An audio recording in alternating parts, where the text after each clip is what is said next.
व्यक्तिवाचक संज्ञा का जातिवाचक संज्ञा के रूप में प्रयोग। दोस्तों, हमने संज्ञा के भेद, परिभाषा इत्यादि को जान लिया, लेकिन कभी कभी ये होता है कि व्यक्तिवाचक संज्ञा जो है जातिवाचक संज्ञा के रूप में प्रयोग होता है। तो उसे हम चलिए देखते हैं कि व्यक्तिवाचक संज्ञा का प्रयोग जातिवाचक संज्ञा की तरह कैसे किया जाता है। कभी कभी किसी व्यक्ति का नाम जो है उसके गुण का पर्यायवाची बन जाता है, जो जातिवाचक संज्ञा की तरह प्रयोग किया जाता है। यहाँ पे दो उदाहरण दिए गए हैं। भ्रष्टाचारी नेताओं के बाद भी देश में हरिश्चंद्र की कमी नहीं है।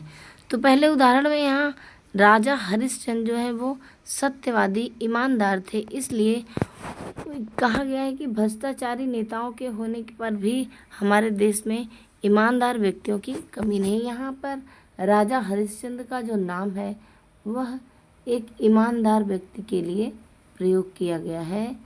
तो यहाँ पर ईमानदार व्यक्तियों के लिए जातिवाचक के रूप में किया गया है। और दूसरा उदाहरण, यह जयचंद्र तो देश को बेच डालेंगे, अर्थात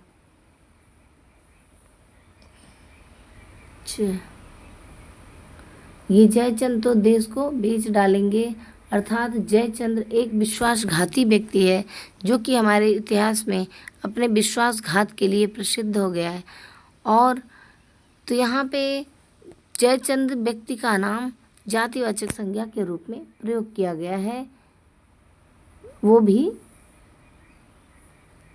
गद्दार व्यक्तियों के लिए।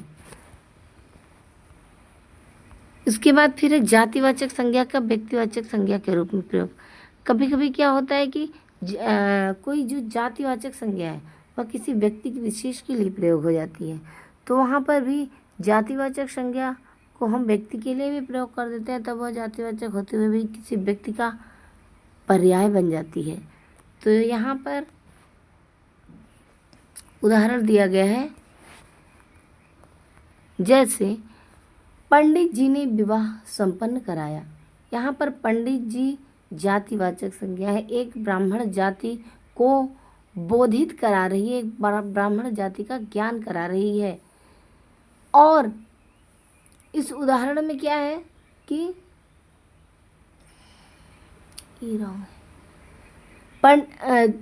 दूसरा उदाहरण हम जब इसे व्यक्तिवाचक के रूप में प्रयोग करेंगे तो यहाँ पर एक पंडित जी अर्थात पंडित जवाहरलाल नेहरू जी भारत के प्रथम प्रधानमंत्री थे, इन्हें हमने कह दिया पंडित जी भारत के प्रथम प्रधानमंत्री थे, तो यह व्यक्तिवाचक के रूप में प्रयोग हो गया।